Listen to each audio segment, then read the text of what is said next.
Hi, Mary Sherwood Savinsky. Happy to see you today. I wanted to talk a little bit about the five fingers of job search, is what I call it. And that is a method that you should employ in your job search that will allow you to get some better results. If you're focusing only on one type of application or resume submission, you're not going to be as successful as if you try multiple methods. So I always recommend to my clients that they employ multiple methods to looking for work. And of course, the most popular way is online. It's very efficient to sit at home on the computer and submit a ton of resumes or applications online.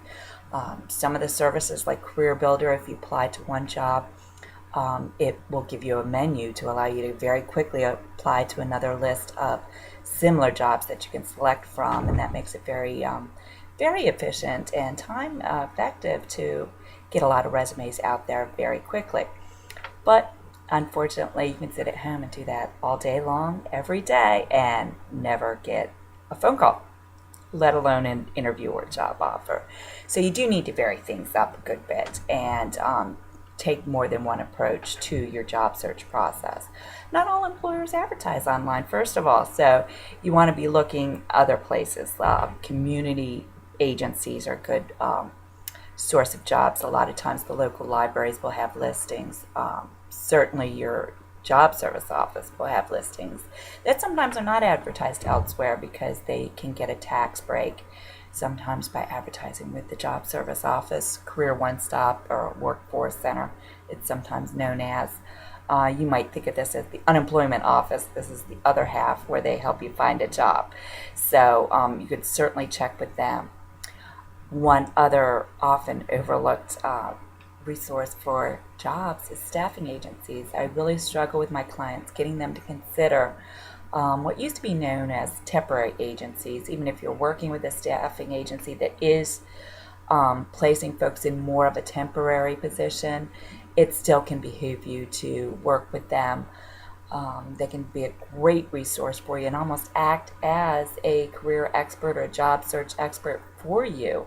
If they are impressed by your qualifications and you're interested in looking for work, they're going to really work hard to get you in a job with one of their employers who's their client and whom they're trying to impress. So if they have this wonderful candidate, you, they're going to be happy to go to an employer and say, I have a wonderful candidate for you. And if you keep in touch with them, they're going to keep you uppermost in their minds or on their workloads. So as orders come in or they come across employers that are looking for different needs, you're going to be top their list to send to that employer. That's really what you want to do. Newspapers, actual print newspapers. A lot of our papers are available online now, but you would be surprised what listings you can find in a local penny saver type of paper where smaller employers who are doing hirings can't afford to advertise for openings. Of course, it depends on the level of work that you're looking for. If you are a six-digit executive, you might not get so lucky looking in a local penny saver. But if you're a working Joe who is looking for a good job that will, get some money coming in the door while you look for something else, then you might get lucky looking in the penny saver type of local newspaper. Employers, don't forget to look directly at your large or local employers. Think about who you know that does a lot of hiring or for whom you would like to work. Check their website regularly. Look at their news or updates and keep track of what's going on with them. If you start seeing a trend that they're offering more services or they're building new wings or any sense at all that they might be hiring, you want to strike while the iron's hot before everybody else gets there in there and applies for the jobs when they're advertised. You want to try to tap into that hidden job market so that you can be considered and not compete against anybody else, certainly. Of course, when you do apply or submit online applications, you want to follow up and make sure those applications are received. And also, you don't want to do the same thing there. You don't want to only sit at home and make phone calls. You don't want to only sit at home and send emails. Those are two perfectly legitimate things to do follow-up. But don't forget about in person. You can often talk to somebody in person. You can bring your resume and drop it off. Sometimes you'll get lucky and you'll even get an interview on the spot. Again, that doesn't work for every position, but if it's something that you really want, it might be worth the extra time and effort to take your resume, dress up, go down, and drop off that resume. Don't forget about snail mail. You can send a resume via the U.S. Post Office.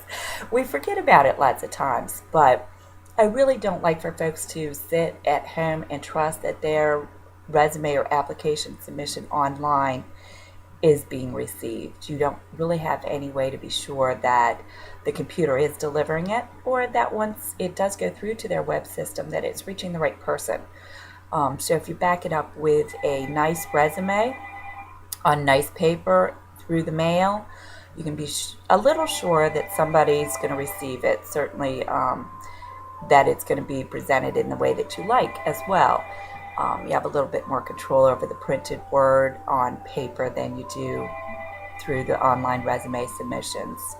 So you want to think about that. And of course, you can post a resume on a database also. And, that's not a bad idea. Just be aware that that does open you up to more kind of scammers and schemers and people trying to sell you college and insurance. So just be aware of that. Again, you want to do all of these things, but don't do any one thing and focus on that too much.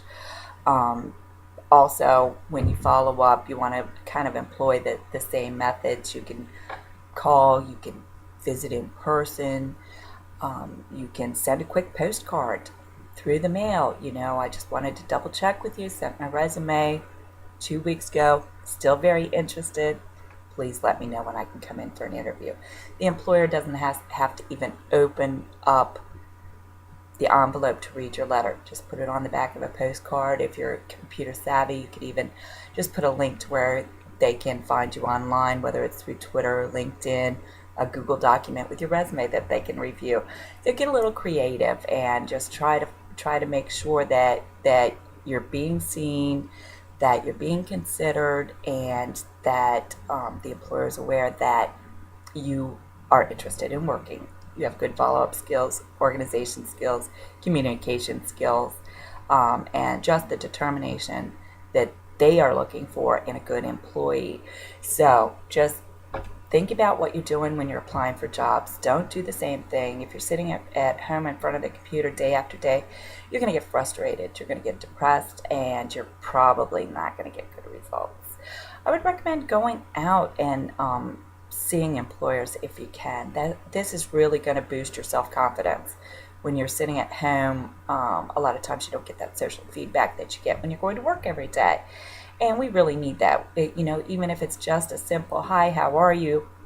It's an acknowledgement that you exist and that you are a person and that people are seeing you.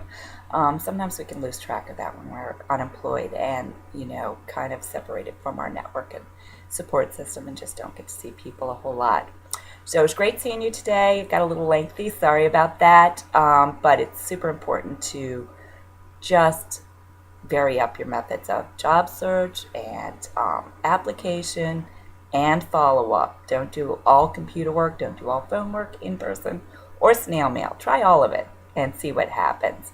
Good luck, and I look forward to hearing that you got a job. Take care.